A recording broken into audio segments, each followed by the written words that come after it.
ನಮ್ಮ 4 ತಿಂಗಳ ವ್ರತದ ಕೊನೆಯ ದಿನ ಇವತ್ತು. ಅನ್ಕೊಂಡಿದ್ ಕೆಲಸ ಪೂರ್ತಿ ಮಾಡಿದ್ದು ಖುಷಿ ಅಷ್ಟಿಷ್ಟಲ್ಲ. ದೊಡ್ಡ ಸಾಧನೆ ಮಾಡಿದ ಸಂತೋಷದಲ್ಲಿ ನಾನ್ ಸವಿತಾ ಇದ್ದೀನಿ ಸಾಬುದಾನ ಪಾಯಸನ. ಈ ಪಾಯಸ ಇಷ್ಟೊಂದು ಈಸಿಯಾಗಿ ಮಾಡ್ಬೋದು, ಇಷ್ಟು ಈಸಿಯಾಗಿ ಮಾಡಿದ್ರು ಸೂಪರ್ ಆಗಿರುತ್ತೆ ಟೇಸ್ಟು ಅಂತ ಗೊತ್ತೇ ಇರ್ಲಿಲ್ಲ. ಡ್ರೈ ಫ್ರೂಟ್ಸ್ ನ ತುಪ್ಪದಲ್ಲಿ ಹುರಿದ್ಬಿಟ್ಟು ಸೈಡ್ಗೆ ಎತ್ತಿಟ್ಕೊಂಡು ಅದೇ ಪಾತ್ರೆಯಲ್ಲಿ ನೆನೆಸಿದ ಸಾಬುದಾನನು ತುಪ್ಪದಲ್ಲಿ ಹುರಿದ್ಬಿಟ್ಟು ಅದಕ್ಕೆ ಹಾಲ್ ಹಾಕಿ ಆಮೇಲೆ ಕೇಸರಿ ದಳಗಳು ಸ್ವಲ್ಪ, ಆಮೇಲೆ ಶುಗರ್ ಇಲ್ಲ ಬೆಲ್ಲನೋ ಏನೋ ಹಾಕ್ಬಿಟ್ಟು ಫ್ರೈ ಮಾಡಿದ ಡ್ರೈ ಫ್ರೂಟ್ಸ್ ಹಾಕ್ಬಿಟ್ರೆ ಪಾಯಸ ಆಗೇ ಹೋಯ್ತು. ಇವಾಗ ಹೋಗೋಣ ನಮ್ಮ ಪುಲಾವ್ಗೆ.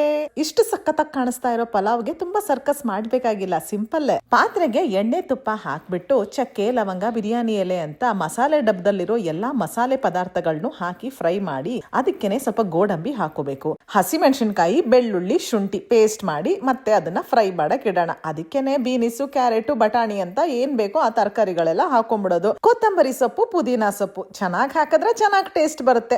ಸಣ್ಣದಾಗಿ ಕಟ್ ಮಾಡ್ಬಿಟ್ಟು ತರಕಾರಿ ಮಸಾಲೆಗೆನೆ ಹಾಕ್ಬಿಡೋದು. ರುಚಿಗೆ ತಕ್ಕಂಗೆ ಉಪ್ಪು ಉದುರಿಸ್ಬಿಟ್ಟು ಅಳತೆ ಪ್ರಕಾರ ನೀರ್ ಹಾಕ್ಬೇಕು.